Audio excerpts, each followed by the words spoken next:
Your brothers and sisters, because it's cold, I'll make it very short, inshallah ta'ala. It should be very obvious that there is no religious significance to the new year switching from December 31st to January 1st. In fact, that's not just true for the Gregorian calendar. Even from a Hijri perspective, with our own Hijri calendar, there is no established practice of marking the new year in a way that represents a change in any way whatsoever, except that it allows us to date our events in accordance with the momentous occasion of the Hijrah. But anything that would cause us to reflect on the change of time and why we are still here and what we need to be doing is good for us, inshallah ta'ala, to take time and to actually think about what it means to still be here on January 1st. And subhanAllah, there's this interesting hadith, which I've never seen cited so many times in one period of time as I have in the last week. And it matches with also an unprecedented time where I cannot remember in my lifetime a single year that was cursed as much as 2020. That people would curse the year, people would say we're ready for it to go, people would say all of these things about what the year was like, and then attribute a curse to the year. And I wanted to talk about this hadith and what it means and what it doesn't mean, and then what the new year means and what it doesn't mean for us. And that is the hadith that we find in Bukhari and Muslim, where the Prophet ﷺ said, قال الله تعالى يؤذيني ابن آدم يسب الدهر وأنا الدهر بيدي الأمر أقلب الليل والنهار. Allah subhanahu wa ta'ala says that the child of Adam insults me. Now, adha is a tough word here to translate because there's no dar and there's no naqs with Allah subhanahu wa ta'ala. La yadurruhu shay'a, nothing hurts him and nothing depletes him or takes away from him or causes anything of him or what he possesses to become deficient. So it is an insult. The child of Adam insults me. He curses time, and I am time, because in my hands is all things. I switch, I alternate the day and the night. In another hadith, the Prophet ﷺ said, "La tasubbu dahr," do not curse time, for Allah is time. In another hadith, the Prophet ﷺ said, "La yaqul ahadukum ya khaybat ad-dahr." No one of you should say, "What a horrible time this was," or "How horrible time is." فَإِنَّ اللَّهَ هُوَ الدَّهْرُ. For verily Allah is time. So what does this mean for us? Okay? Now, there is a context, just like with everything else, in Jahiliyyah, in the days of ignorance, where they attributed power to all sorts of things. Everything but Allah subhanahu wa ta'ala. Attributed power to the stars, attributed power to the idols, attributed power to the time, attributed power to animals, attributed power to all sorts of things. They would curse time in the days of ignorance. And it's just really interesting to see how prominent it became, how popular it became to curse time in 2020, right? But they would say, Ya khaybat ad-dahr, tabban lid-dahr. They would say, may time perish. How horrible is time? How miserable is time? And there were certain implications to that. So I wanted to talk about what it means and what it doesn't mean. Now, obviously, Allah subhanahu wa ta'ala in this hadith Qudsi, Allah describes what He means when He says, I am time. It's not one of the names of Allah to call upon Him as time. It is immediately explained that what that means is that Allah is the one who controls time. Allah is the one who switches the night and the day. Allah is the one who switches the weeks and the months and the years. It is Allah Himself who does that. So what is permissible, what is prohibited, and what is in the realm of shirk, in the realm of actually attributing a deity besides Allah subhanahu wa ta'ala, attributing a deity to Allah subhanahu wa ta'ala in regards to this hadith. From a permissible standpoint, I just want to go through the very technical first. It is okay and it is natural to describe a time period as being a difficult time period. So it's okay to say that this was a difficult year. It was a difficult year. It was a hard year for us. That is wasf, not sab. That's a description, wasf, and not sab, not cursing the year. To say it was a difficult year is truth.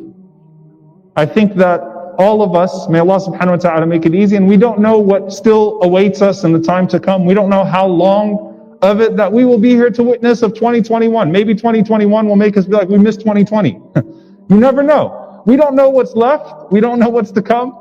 And we don't know how much of it will be around for. But to say it was a hard year is permissible as wasf, as a description. We find it in the story of Yusuf alayhi salam, sab'a shidad, 7 difficult years. We find it in Lut alayhi salam saying, yawmun asib, it's a dark day. To describe the day, to describe the week, to describe the month, to describe the year as being difficult is fine. It's natural. It's how we interact with things and how we experience things. That is okay. The haram part, where it becomes prohibited, which is the second degree of this, is when you curse it and you know Allah is in charge. So you're not saying that time determines or decrees, but as you insult and curse time, you are in reality insulting the one who created time. And so it's, one of the examples that some of the scholars give is that if you go to someone's house and you eat their food and you insult the food, who are you really insulting? You're insulting the one who prepared the food, you're insulting the one who made the food. And that's bad adab with Allah subhanahu wa ta'ala. That we are a people that try to elevate our standards and adab in our mannerisms with Allah first. How we talk about God should be different. How we talk to God should be different. So we have a certain adab with Allah subhanahu wa ta'ala, and that is something that transcends all the different spheres, right? That's something that's highlighted and prominent in Islamic tradition, that we have an adab with Allah subhanahu wa ta'ala that we hold sacred. And so, al-khayru kulluhu biyadayk wa-sharru laysa ilayk. All good is in your hands and evil is not to be attributed to you, O Allah. And so out of adab to Allah subhanahu wa ta'ala, we don't curse time because we know that Allah is the one who is in charge of time. And nothing that happened within that time, through that time, during that time, is anything except that it was decreed and that there is a greater wisdom and a purpose and something that we can grow and benefit from. And so, لا تسبوا الدهر. Don't curse time, because Allah is time. Allah is the one who controls al-layl wal-nahar, who alternates night and day. And of course, shirk, which is the highest level, and this is what was prominent in Jahiliyyah, was to actually attribute the dahr, to make time itself the fa'al, to make time itself the doer, to suggest that time was not just a time in which evil was prominent, but that time itself was the cause of evil, or time was the doer of evil. And that's something that I doubt that many of us do or indicate. May Allah protect us from it all, but that's the worst of it all. So to go back and to say, yes, it was rough. 2020 was rough, and we don't know what 2021 holds. But then to reflect on ourselves, both at an individual level and at a societal level, is something we should do, inshaAllah ta'ala. The Prophet sallallahu alaihi wasallam said, لا يتمنين أحدكم الموت. Let not one of you wish for death. إما محسنا. It might be that that person is a good doer. فلعله أن يزداد خيرا. And if you're a muhsin, if you're a good doer, then you have more time to do good. وَإِمَّا مُسِيئًا فَلَعَلَّهُ أَنْ يَسْتَعْتِبْ. And it might be that that person is doing something wrong, that that person is committing wrong deeds, and so this is a time for them to turn away from those wrong ways. Every day you're here is a moment of reflection. Every week you're here is a moment of reflection. There are so many people that would have been sitting in this masjid last year at the same time that are not here right now. That's something for us to reflect. Why am I still here? How do I make the most of it? Allah is giving me a chance. Either I'm doing good and I can increase in good, or I'm falling short and I can turn away from those things that are causing me to fall short.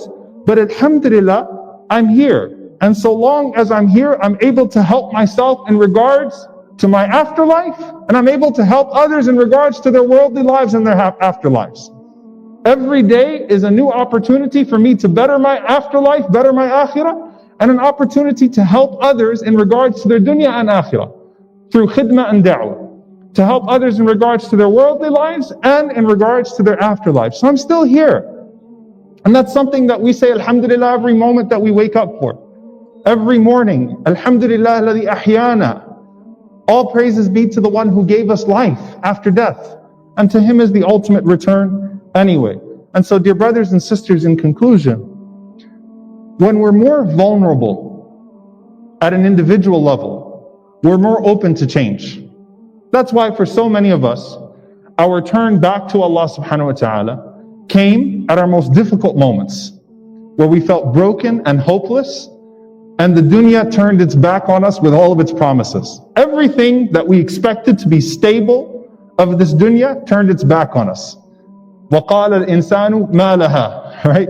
And the ultimate occurrence of the hereafter, the earth starts shaking and you say, what's going on? This was supposed to be stable. So everything we used to count on, things that we considered stable, things we considered untouchable, have betrayed us. And that causes us as individuals to think, well, where do I find stability? Where do I find meaning? Where do I find purpose? As an individual, now that I've become more aware of my mortality, what am I doing in regards to my life that is beyond this mortality of mine? What am I doing with that recognition and realization that things get out of control so quickly? So there's an individual change that comes through vulnerability, and there's a societal change too.